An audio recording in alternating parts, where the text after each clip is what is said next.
This afternoon, the Minnesota Supreme Court ruled that the number of people it takes to transact business in the Minnesota House of Representatives is 68.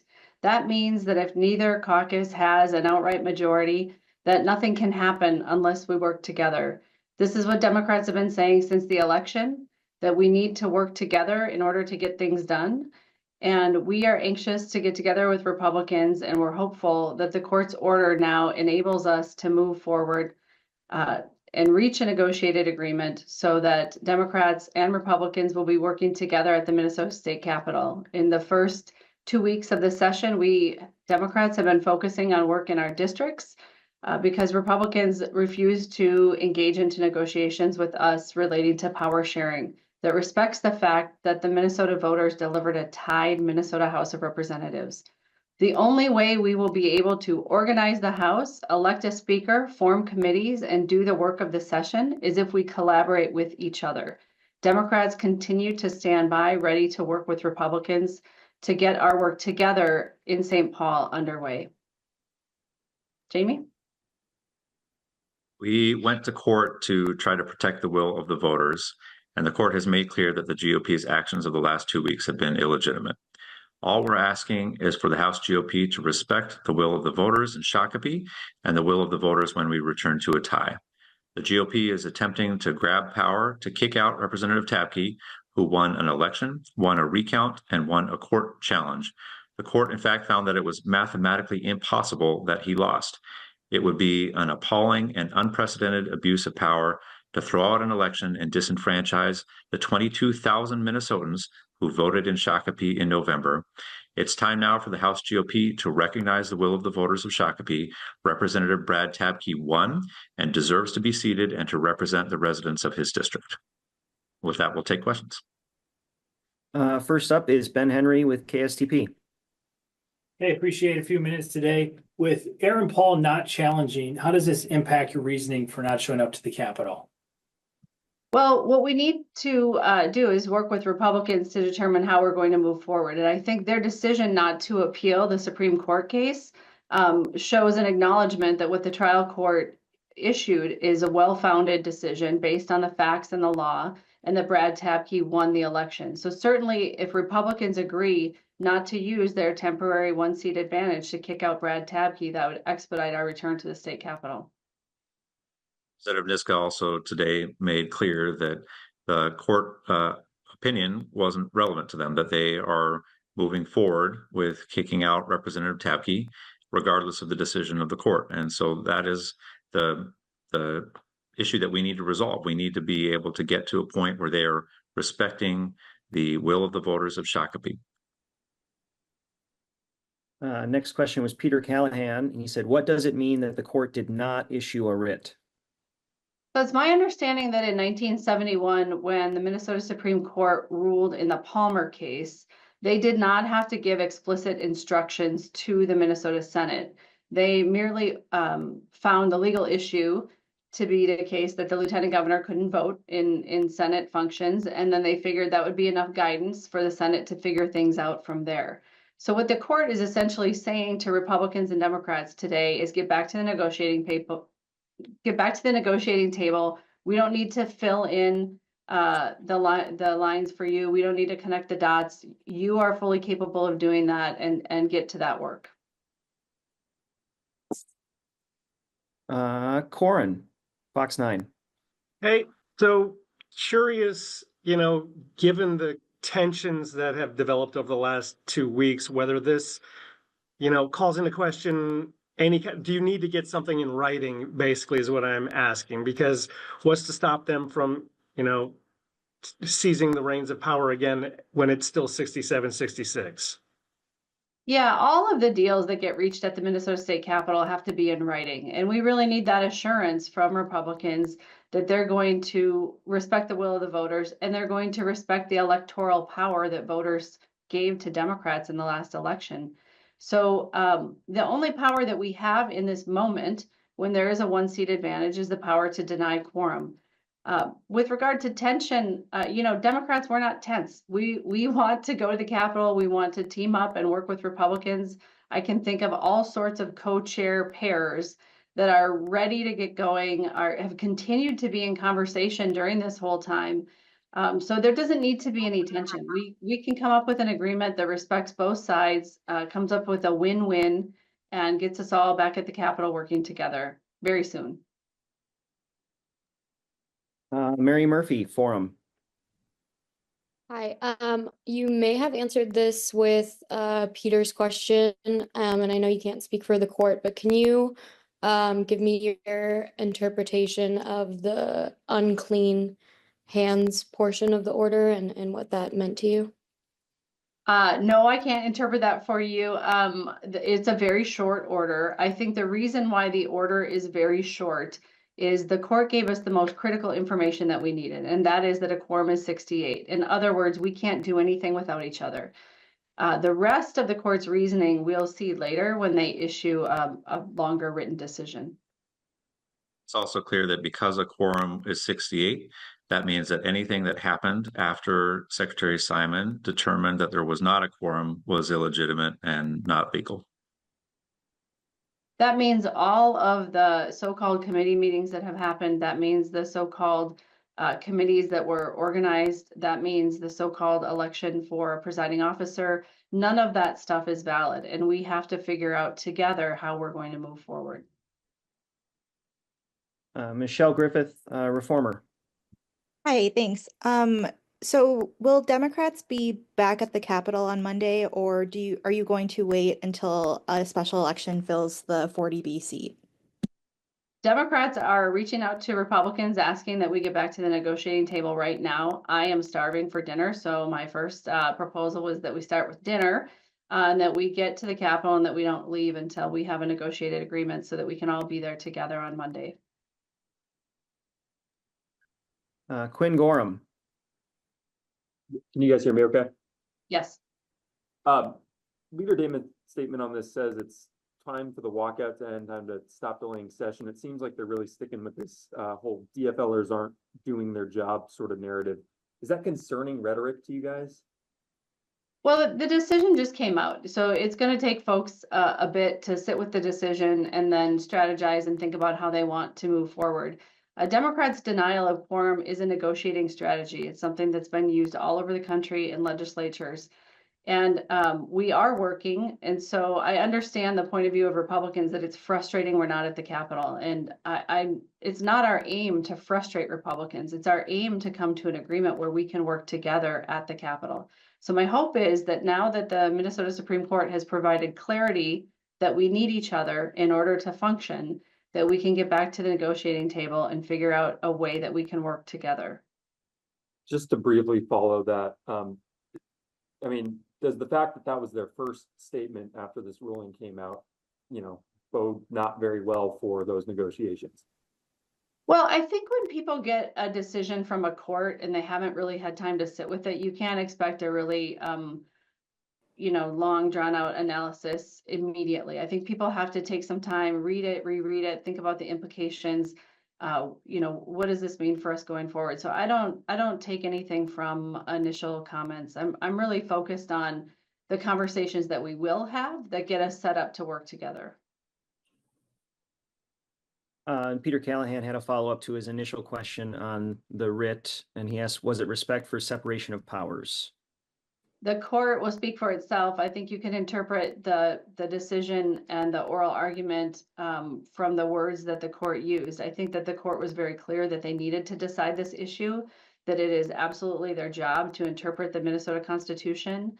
And as much as they don't want to be involved in legal issues that have political implications, they did their job. They interpreted the Minnesota Constitution. They've told us quorum is 68, and now the ball's in our court to go solve problems together. Taylor with WCCO Radio. Do you believe that the two parties could revert back to the power sharing agreement previously agreed on in the interest of time? I think that would be fantastic. What we have on the table right now, I issued publicly on January 16th, gave all of you a copy of what I gave Leader Damath on Monday night, the 13th, and our hope to avoid getting to this point. We certainly respect they have a 1-seat advantage right now. And our proposal is that the Republicans would run the chamber during the time when they have a one-seat advantage. We would use the committee structure that we agreed to, but we would make one DFL member on each of the committees silent, not voting. I shouldn't say silent, but not voting. And then when we get to a tie again, and only if we get to a tie again, then we would fully implement all the aspects of the power sharing agreement that we worked on for 60 days following the election. I think this was the point in the order where I saw Caroline Cummings' hand up. So Caroline, go ahead. Hi, so my question is your interpretation that, let's say the Democrats, or excuse me, the Republicans say they do not want to work for you. They want you work with you. They want you to continue to not show up until that special election happens sometime in March. Is it your belief that the timing for that writ, the 22 days after session starts, is not impacted by this order? So that is to say, the House is still in session. It just started and ended the first day when Steve Simon gavelled in and gavelled out. Like, does this impact the timing of the special election? I guess is a shorter way of saying it too. You kind of asked two questions. Your one question is, does this change the timing of the special election? And I believe the answer to that question is no. The governor can issue a writ on February 5th. That is 22 days after the first day of the legislative session. The other question you kind of implied is, if Republicans don't want to negotiate, they don't want to get along, they don't want to operate as though the voters delivered a tie, and they might want us to just wait out for some political advantage, I would say, isn't that a waste of time? We could go in on Monday and we could have, all of the Republicans chair the committees that we agreed would exist in November.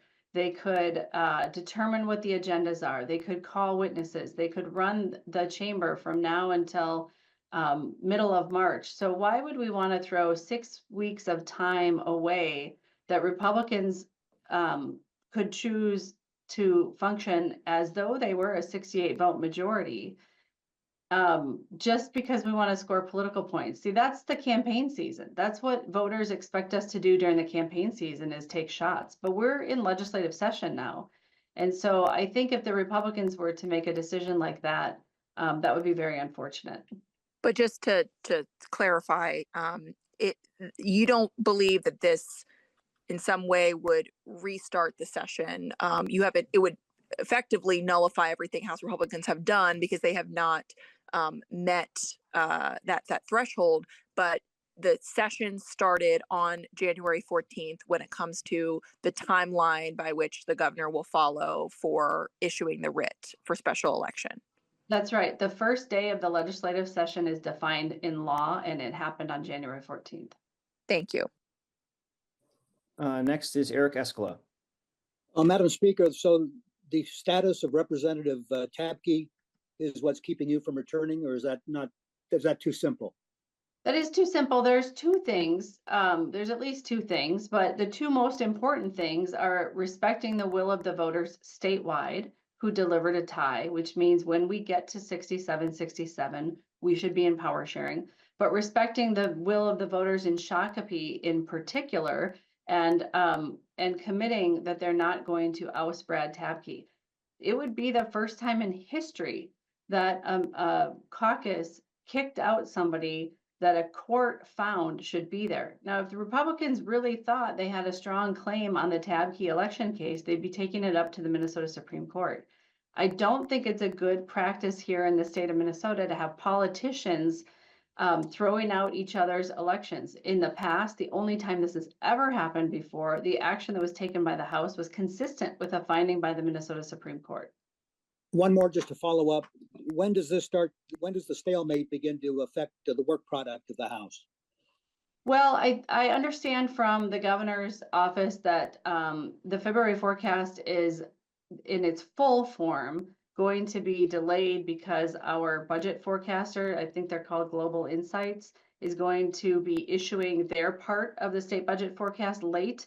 And so typically we would expect to get a state budget forecast on February 28th. My understanding is the full report, there might be like a mini version early, but the full version won't be available until March 6th. And really, when we get the February forecast is kind of the unofficial start to the legislative session. So I think as long as we are resolved within a short time after we get the February forecast and then the governor's revised budget, which I think will come out around the Ides of March.